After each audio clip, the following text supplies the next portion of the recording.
Welcome to Gross Domestic Problem, the podcast that tackles America's biggest and most urgent crisis head on. The economy is on the brink.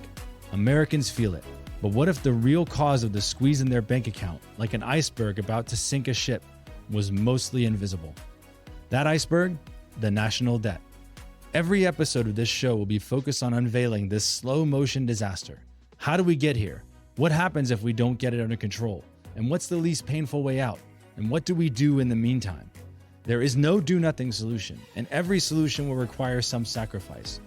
But refusing that pain for ourselves means handing it on to the future with little to no control over who it hurts. And if you're like us, that's unacceptable. So let's dive in.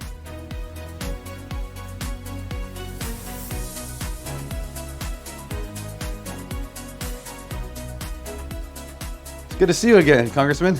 Likewise. Thanks for... Last time I saw you, we were in a very darkened restaurant in the middle of winter fighting an ice storm. We're definitely not in a dark room now.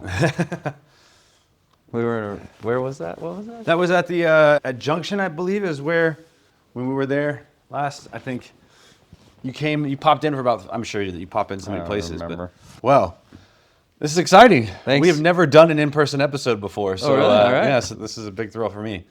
So just to give you just 30 seconds of context, the show's called Gross Domestic Problem. Nice. And basically we're looking at structural threats to the prosperity of the country. We're doing this sort of on behalf of the Millennial Debt Foundation, whom you know and have always been friends with. And so we're thrilled to have you on the first in-person episode. And we only get the Congressman for about 16 minutes or 40 seconds, so I've got to move us here. It's very specific. Well, Congressman, the thing that when I was getting ready to talk to you today, the thing I was most excited to hear is obviously you're on record everywhere. And from like the very beginning, the first time you popped up as a person running for national office, you've been talking about fiscal issues. They've been front and center the entire time. And I guess that's not something that comes about because you read some polls somewhere. So I guess I'm curious, like, what drives this for you? Why did this matter? Of all the things you could have talked about or built a campaign around, why here? Why that? It was honestly, I remember watching the 2026 presidential debates, and there was a whole group of Republican candidates up there, and honestly, only one of them was even talking about the debt. Yeah. It was John Kasich, who was a budget chairman. Yeah. He was talking about it logically. He writes about it in a book, and it was like a fleeting discussion. And then in the general, between Trump and Clinton, there was no discussion of the debt. Right. I remember, so I specifically remember that. And at the same time, I remember talking to my father-in-law, and he would just harp on it. And at that point, I was like, nobody's focused on it. It's getting worse.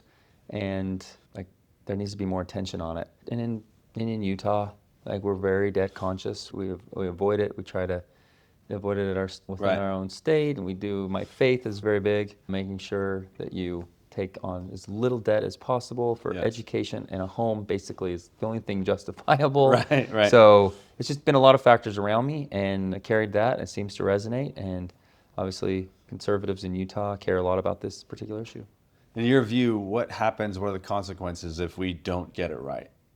So that's evolved, because I hate the concept of debt for the reason of it spirals and you can't really get out of it because interest charges cost so much. That all is applicable to us at the federal level.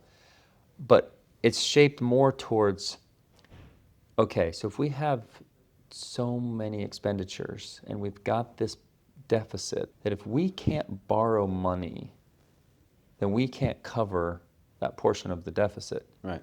And right now we can borrow money. Our treasury market is still strong. Individuals, companies, institutional investors, other nations, they're all willing to buy U.S. treasuries. For now, right. For now. But the minute that weakens, and if you look a decade out, and you're no longer able to kind of cover that nut of, here's what we bring in, here's what we spend, and there's this $2 to $2.5 trillion deficit. If we can't cover that through spending, or through borrowing. Yeah, welcome to a fiscal crisis. Welcome to fiscal crisis, because we've put so much on our expenditure list that A, we shouldn't be paying for in the first place, or B, it's become part of our everyday and it becomes a big problem. So my big concern is we're not going to be able to cover those deficits. And if you give every member of Congress a choice, like go down the list of what comes up to, let's call us our revenue $5.5 trillion. If you give us a list of everything to pay for, it's going to be Social Security, Medicare, defense. I think Medicaid probably hits the majority of that, maybe some changes to Medicaid, Yep. veterans programs. You're approaching $5.5 trillion pretty quickly. That's before even state level infrastructure, Right. or a lot of the things that Department of Ed, all the Department things of Ed, all the things that we fight about. Congress is funding, like Yeah. everything. It becomes, we're basically borrowing for the entire appropriations budget. Right. And there's a lot of really important things in the appropriations process. Right. So, Right. I think what you've just laid out, and even in just the quick math of the budget there, is pretty formidable, terrifying. I think I generally it's my job to talk to and to speak for a whole bunch of people who have basically spent the last 15 years having young children, beginning to raise a family, running a business, building the early stages of a career. They're sort of waking up mid-career to the world around them and going like, my goodness, like the people who we entrusted to do this job for us and keep this thing together haven't done a spectacular job. Right. And I think for the most part, I think the biggest thing that I fight is a despair that, like any option, will make a difference to this. Precisely because of the thing you just said. Who wants to fight any of those things? Who wants to fight Medicare, Social Security? Like, nobody wants any of those fights. All of our every candidate for major office in my life, you pointed this out at the beginning of the talk with the 2016 presidential election. Nobody wants to get in front of this train.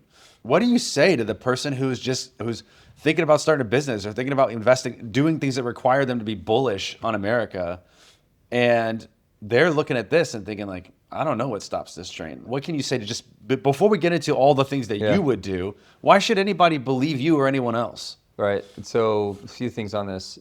So if you're that 30-year-old an entrepreneur looking to start a business, still the U.S. is the best place to take that risk. We have competitive tax policy, which we just enhanced and made sure was permanent. You have the parameters to make for a strong GDP, right? So you are going to be starting a business in the strongest GDP in the entire world. That is a positive. The first order of issue that everyday Americans will feel with respect to the deficit and our overall debt issue is that at its baseline core, it is inflationary. Yeah. Right. When we have this type of, when we have the economic factors that we do in our nation right now, it is inflationary. Now, when you do a bill like the Democrats did with their reconciliation, American Rescue Plan, and you add a whole bunch of stimulus spending, you load up the monetary supply. So with so much money chasing too few goods, you're going to see an explosion of that inflation. I'm not talking about that. That happens. We can't do that again. Hopefully we learned a lesson. Hopefully my Democrat colleagues learned a lesson from loading the monetary supply and what it does to inflation. That's a bad time to start a business. But for the most part, strong GDP, start a business, you're good there. Now the frustration and the desperation of, are they ever going to figure this out? That's warranted because we're seeing time and time again, we're not decreasing since 2008, there's been really an explosion of our deficits. And that's because baby boomers started to retire. Yeah. There's an incredible population of individuals, worked their tail off, built a strong economy, paid into the system, but they're now living longer and they're living lives that are oftentimes healthcare costs are up. And when you live longer, you sometimes live with more healthcare costs because of the ailments. Yeah. So we have this system that is far too few workers paying into an increasing number of beneficiaries of the system, and so that's going. And really, you got to go back to George W. Bush to being the last president that really wanted to get out ahead of this looming retirement issue. Yeah. And he wanted to individualize some accounts for people to be able to invest their money better, so they had more money to be able to take care of themselves in their later years. But it was rejected by Democrats back in the early 2000s for a false fear of, well, what happens if the market goes down? Like, we have to assume the market, it's going to be dips, but if it doesn't go up and to the right, there's a whole lot more issues to worry about than just say it's a deficit spend issue by that point. So anyway, all that to be said was great economy to start a business, but if we don't get serious about some of our larger programs and the solvency of them, then yeah, you should be very concerned about who you're sending back to Congress. And if they're unwilling to address it, then I share their frustration. Yeah, yeah. Speaking of what Congress will and won't address, the last time you and I got together, you were speaking to the Millennial Debt Foundation just up the street here, and you were talking about, this was probably, I think this was February, and you were talking about how there was a new Congress and obviously a new administration, so that created a moment where some things could happen that couldn't normally happen. You called it a reconciliation moment. You said there was a reconciliation moment now, and then after this is done, once we get the tax bill passed, there'll be a bipartisan moment. I'm curious about your thoughts looking back on those two moments and how they were played, because now the debt to GDP is hovering around 120%. Some of that's been created in this time. Yep. How do you feel?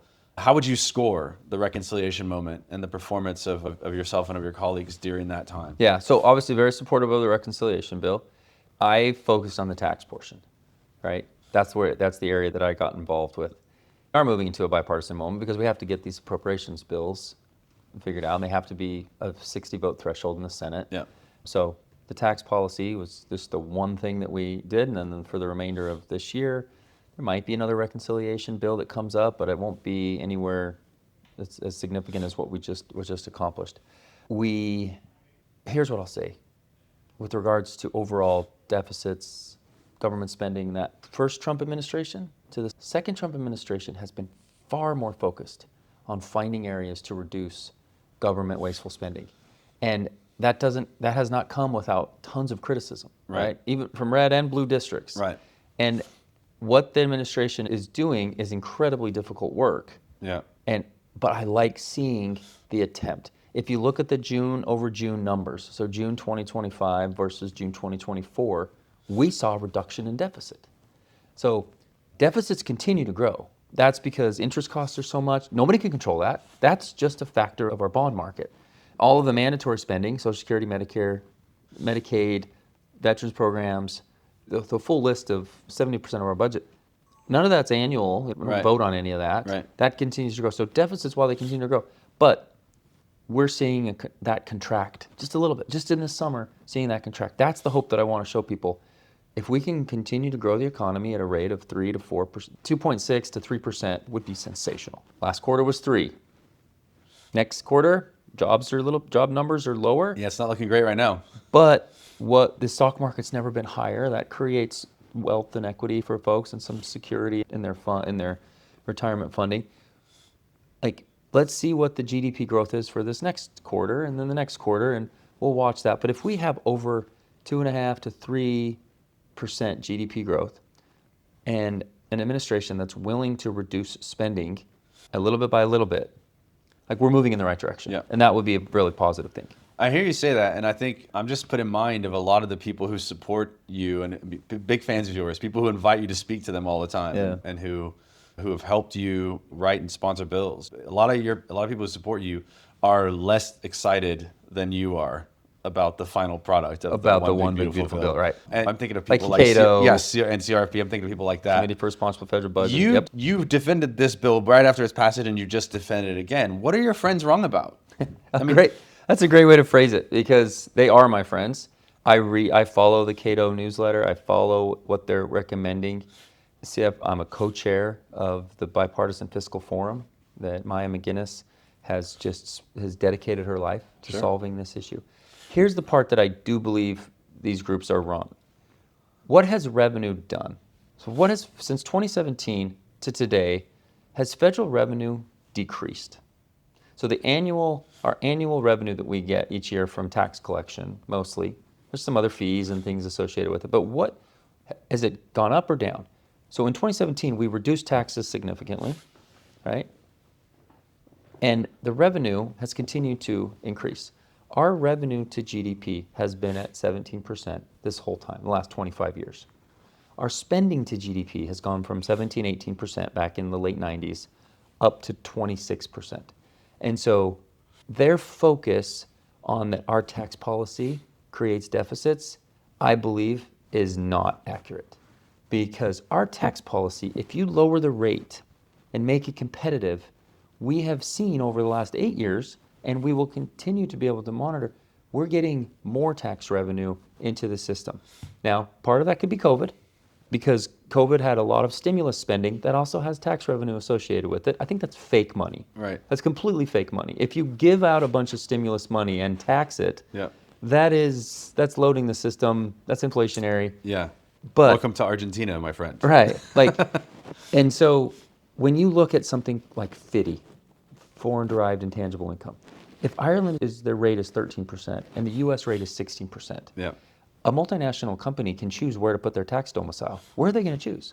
We'll watch it for a few years, and hopefully we'll be able to see higher than as close to 3% as possible. Yeah, I think it's one of your challenges is you have, on the one hand, a workforce that's aging out of their productive years. And so that's a drag on GDP. And so but I think there has to be you're balancing that with a bet that AI is going to give us more productivity per worker than we've ever seen before by like an order of magnitude. Or you have more immigration potential, which there is immigration potential. If the policy matches itself, it would definitely help on the jobs and GDP side. Yeah. So there's a lot of factors to consider, absolutely. Well, I want to jump into the task force. This is the thing that made me want to sit down and have a chat with you. I have been excited about this since the first moment that I heard about it 3 years ago. Y'all had a meeting recently back at home, and I'm just curious. I mean, for people who don't follow you all the time, tell me about this task force. Like, tell them about this task force. Like, what is this thing? Why did you start it? What's the backstory here, and what does it actually do? It was like I said, when I first ran, made debt a strong aspect of what I wanted to focus on. And a few months in, I was like, you know what? I want to form a debt commission. It's folks back home, so they could help me evangelize what work we needed to do, help advise me on certain factors. And so there was this individual that reached out to me. His name is John Boyer, and he reached out to me during the campaign, and he just kept following me and talked to me. And I finally reached out to him and said, "You're the perfect guy. You're passionate about this. Help me form a team." And I think so two things. That's the best aspect of this group, is I have a group of economists, attorneys, but business leaders back home that we meet with regularly, and they kind of give me the ground truth on what's going on. And they'll give me really good, solid information about the manufacturing of the healthcare space. They'll talk me through tariff issues. Before tariffs were becoming such a talked about thing, this was years ago. Right. We put together a document. That seminal piece it's one of the things I'm most proud that I've published or produced. And then I used that to go get on the budget and Ways and Means Committee, taking it to my colleagues saying, hey, this is an issue of mine. This is something I care a lot about. Yeah. I could do this type of substantive work actually on committee. So it's moved from, we put out that framework for one of our first things we've done. Now we're more in maintain mode. I'm on the committees that deal with the majority of this. Our most recent meeting was a great update meeting. I kind of had some folks from American for Prosperity come in, talk to them about the bill, answer any questions about, wow, I'm hearing that this is going to be a $3 trillion add to the deficit, and I can explain them the way the scoring works and that kind of thing. I've just proposed to CBO, why in the world are we publishing? They publish that there's going to be a 1.8% growth rate. They don't say that we're assuming this band, or maybe it's going to be 1.8 to 2.5, and here's the way that the debt would work on. They publish that it's 1.8, and then they say there's going to be a $3 trillion deficit. I don't think that's fair, because that's not accurate from what 2017 to today was. From the first time we did our tax policy in 2017 to today, that baseline's been wrong. Yeah. And it's okay. We don't expect them to be perfect. But we should be sliding the scale and saying, okay, based on this potential growth rate, if our growth rate is 1.8, here's what deficit impact you could have. But if it's up to 2.8, here's the lesser of that deficit. So I'm trying to get involved and make changes on that stuff too. So the commission just gives me a really good perspective on what's going on back home and what matters to industry. And it's fun to do something tangible too and actually produce some material. Sure. So I'm curious about the actual policies that some of in the 2022 version, I've read that a few times. It looks a lot like what we owe the future, which is Millennial Debt Foundation's set of policy recommendations. And I think in general, there's not the places where there's meat on the bone are pretty commonly known. And so that's the sort of stuff that people go after. So, but I'm just curious, when you look at the things that y'all recommended in 2022, things like chain CPI, touching the eligibility age, which is for sure dynamite politically. What? It's all politically charged. Yeah. There's dealing with FICA caps is all politically charged, right? It'd be really tough for any of that. So what do you think, looking back on it now, what's doable now? like in this environment, in this economy, with this administration, what's doable? And I don't mean like today, like just in this climate. So the plan forward, if I had my magic wand, would be, okay, closely monitor our economic growth from our tax policy. I strongly believe it's pro-growth. I believe that pro-growth is the most important factor to being able to get out ahead of our debt to GDP issue. If we continue to maintain strong growth, we have a chance, right? So monitor that, make sure we're still bringing in revenues that are incrementally higher. Also, sorry to interrupt, but how would you feel? So along the way, as you're monitoring that growth, you talked about like CBO having confidence intervals rather than just naming what it's going to be. What are your confidence intervals with regards to like what an effective tax rate would be, or like do these tax increases need to be revisited, or tax breaks need to be revisited if it turns out that the growth isn't there, or things like that? What are your thoughts on that? right, if we're not willing to revisit things, we shouldn't call ourselves members of Congress. Yeah. Right? So I feel like we've monitored and watched from 2017 to today. Sure. Ways and Means Committee spent a year and a half from now, dating back to like a year and a half. We were out meeting with different groups about what was working well for them, what was important within the international tax code, domestic, opportunity zones, whatever. You absolutely have to continue to monitor things, right? Yeah. So the plan would be continually see strong revenue growth based off of economic factors.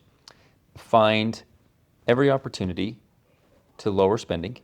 If we don't lower spending, again, we don't have a shot at this. So we have to find a way, even though it's difficult, find ways to lower spending. Continue that forward for the next year and a half. But I think there's a unique time. Maybe it's at the end of the 119th Congress. Maybe it's at the start of the 120th. We push this fiscal commission like it's never been pushed before. Yeah. And we get the administration on board with this. The last administration, Biden wasn't supportive of it. I think he was completely scared of his own shadow. He wasn't willing to address the voices from his side of the party that were opposing this. Sure. There are plenty of Democrats willing to do a fiscal commission, and the brave ones, the Jimmy Panettas, the Scott Peters, the folks like that were willing to like do the right thing. Yeah. Like those guys need to be supported. They need to be highlighted. And we have an opportunity to do that fiscal commission that it might be a little painful for everybody as the recommendations come in. And once you do that, you then can really tackle where the majority of our deficits are going to come from in the next 20 years. We can actually try to right-size those programs and get them in the right spot. So that would be the plan. Make sure revenues are continuing to go up. Find ways to trim as much spending as possible. Lower interest rates will help. It's not going to be an immediate impact, but the interest albatross, if you've mentioned it, that's a good way to kind of help that, because that's an expense that you can't control. You have to pay. We have to pay our debtors. Yeah. And then the next thing is getting that fiscal commission actually in play. It was so close. Yeah. It was so close. And there's just a few voices on both sides, outside voices, that say we can't do it. And I think that needs to be challenged more. And I think it would be great if President Trump came in and he wanted to make this part of his legacy. What makes the end of the 119th the time to do it, or the beginning of the 120th? Well, if you could just enact it, like get it enacted, signed into law, even if you did it after the midterms, like that's a great time to try to do it. The political pressure's off a little bit. If you enact it, then they go to their work. It doesn't matter. You don't have to finish their work within the 119th. Right. They can finish their work. You can set the timeline to finish their work whenever they would do it. And then you have to make it substantive. You have to make it so Congress has to vote on it. Yeah. Because like the Simpson Bowles had some great recommendations, and it was some things got applied here or there. Yeah. But ultimately, things will get derailed unless you force a vote on this. Yeah. And you got the political courage to do it. One of the things people talked about, I mean, we were big supporters of the Fiscal Commission Act, and very proud of the people who were involved in sponsoring, co-sponsoring, including yourself.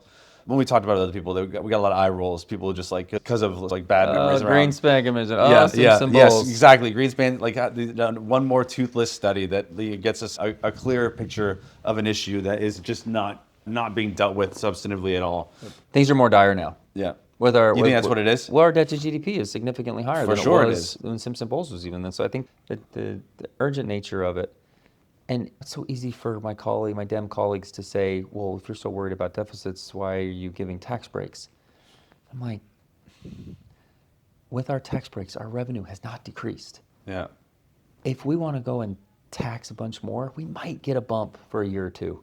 But I do believe in basic economic factors that say if you significantly tax higher, you will see economic downturn. And how many inversions did we see during Obama administration? Yes. How many inversions have we seen since 2017 Tax Cuts and Jobs Act? Virtually none. We cannot have companies inverting their money over to tax domiciles overseas. Right. And it's more and more easy to do globalized business now, Yeah. which is a good thing. But it's also easier to pay taxes to Ireland if they have a lower rate than it is to pay to our own coffers. So I would rather repatriate as much of that as possible or not let it ever get inverted over to foreign countries. Yeah, perfect. 3 scoreboard metrics between now and a year from now, 12 months from now, if we talk again, what should I and other people who've been following you, what should we be evaluating? It's all about debt to GDP. Yeah.